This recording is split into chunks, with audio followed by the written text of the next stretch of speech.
Hi, I'm Zach from Core Excel. Today what we're going to do is we're going to talk about knee over toe exercise. And what I mean by that is quad dominant exercise and also involve the knee in a stretch position. And we're going to talk about the pros and the cons for sports training and also for rehab. First, I'm going to show you a testimonial from one of my athletes who I fixed with knee pain. My knees have been a problem for me since I was 18 years old, and now I'm 33, so do the math. It took about 3 months now. You've been doing everything correct, and now you don't have any more problems? No, I have no problem. I can't really believe it.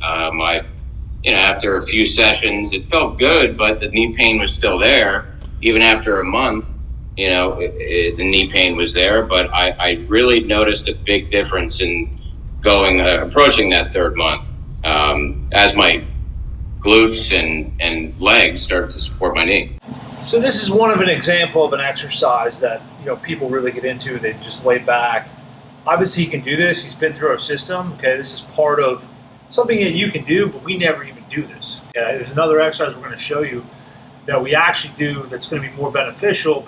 Another exercise that you see people do is this one where you just go down and then you try to get your and then you come back up. Okay, this is another exercise. It's very glorified, and it's going to be great for sports training and knee, and we're going to go into that now, why these aren't that beneficial. So as far as sports training goes, the quads really have nothing to do with jumping higher or running faster. If you look at the top sprinters in the world and what they actually do, you rarely see them do any type of knee over toe exercise. Mainly they're doing lunges, just general lunges, step ups. They'll do cleans where they clean actually up here, they don't even drop down that low. And when you see them squat, they're either going 90 or they're going above 90. And then they're doing a ton of hamstring work, RDLs, etc., glute ham. And the reason you don't see them do any quad exercises is because it's not going to make them faster. Look at the top 25 sprinters in the world. None of them are doing that many quad dominant exercises that just involve the quad. It's always going to be glute, hamstring, and quads at the same time. And then as far as jumping concerned, if you look at some of the top jumpers in the world that weren't athletic freaks that got themselves up to a really high vertical jump, perfect example is Andy Lloyd. And Andy Lloyd used to train here. When he was a sophomore, he trained here for a couple months. I don't take any credit. He figured out how to train himself to jump. But when he started with me, I have it marked down in the back, he started with me at a 25-inch vertical. This is not impressive. Most people that come in here, that are genetic freaks that have no jump training, they jump 31, 33 inches easily. And guess how many knee over toe exercise he has in his program, quad dominant? 0. That's it. He doesn't do any. Deadlift, squat at 90 degrees, a lot of hamstring work, a lot of RDLs, and then he has a whole jump program that he goes into. So it's a total fallacy when people say, hey, if you do knee over toe exercise, you get really low, you're going to strengthen ligaments and tendons, and then that's going to act like a rubber band, you're going to jump higher. This is all BS. Now, should you be doing any knee over toe exercise? The answer is yes. We actually do it in our program. It's great for the knee joint, it's great for knee mobility, and just for long-term health of the knee. But there's 2 key factors that you have to keep in mind when you're doing quad dominant exercises. First, it should not be a priority of your sports training or rehab program. It should be the lowest on the totem pole. So we may do 1 knee over toe exercise, and we'll just do it twice per week. The second, and this is the most important thing, and this is why I made this video, is you don't need to go to the extreme. You don't need to go super low with a lot of weight on your back or holding a lot of weight. As I explained, there's no benefit from a sports training standpoint, and the more you go to the extreme with a heavier weight load, yeah, in your 20s, you might feel really good. You're saying, oh, well, this really helped my knee. Yeah, it did.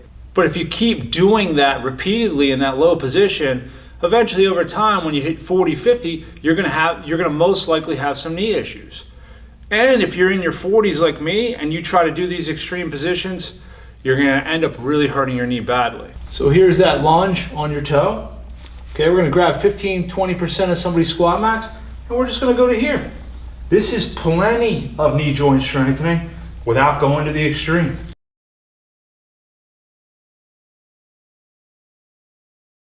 And if you like doing this exercise here, okay, we're gonna put you on a slant and we're just gonna go to here, that's it. And then they're gonna grab maybe 15-20 pounds in each hand to build up to over time.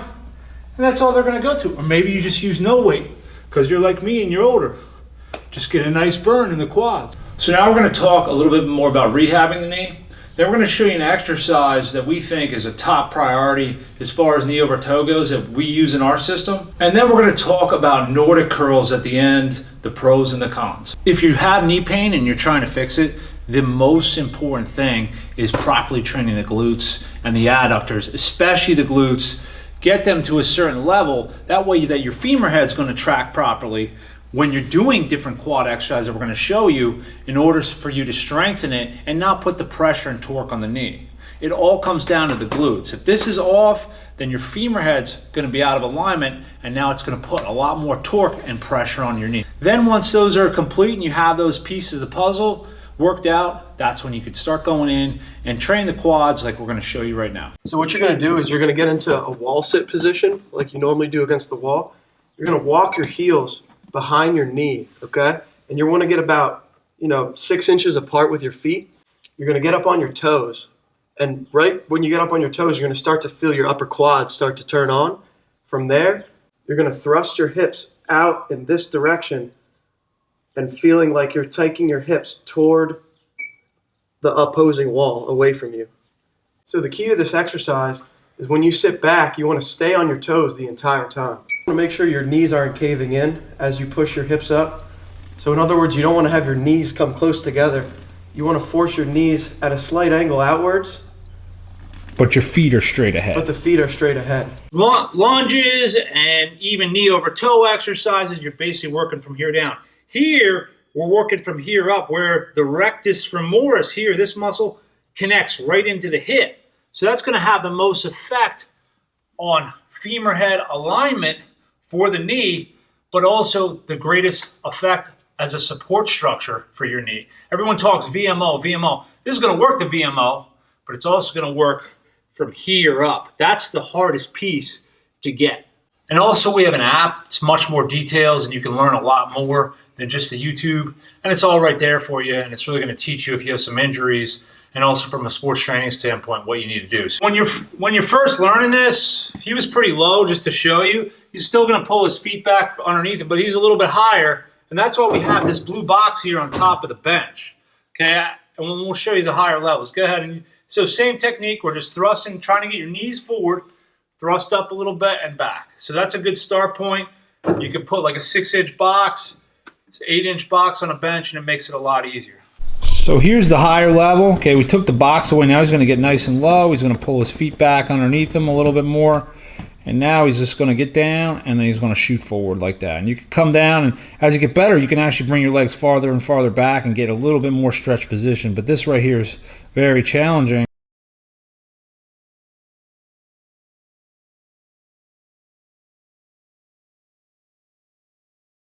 Another thing I want to mention is Nordic curls. And we did a video on Nordic curls, and I explained the pros and cons with it. But again, if you look at the top track athletes in the world, do they put that much stress on their hamstrings doing Nordic curls? No, you rarely see them doing it. Why? Because they're sprinting so fast and they're going to go in and they're going to go down into that Nordic position. It's too much torque. This is why you see them just doing regular leg curls, glute ham machine, and they're not going way far forward with the glute ham machine. So here's an example of Usain Bolt. He doesn't even go that far down. He's going to go there. He's going to stop, and then he's going to see how he throws himself up. So he's not even putting that much stress on. He's doing Nordics, but watch. It's not really a full Nordic. It's right to there, bam, and he comes up. So he doesn't stress out the hamstrings. This is all he does. No weight, nothing crazy. He's using the sprinting to drive his speed up and his strength. So you don't need to go to these extreme positions in order to get faster. So just keep that in mind. You don't need extreme. You don't need extreme quad exercise. You don't need extreme hamstring exercise. You just need the right sprint volume, the right jumps, and it's much more beneficial to do glute dominant exercise. And then you can throw an exercise like this, like we showed you, in once or twice a week and just build that up.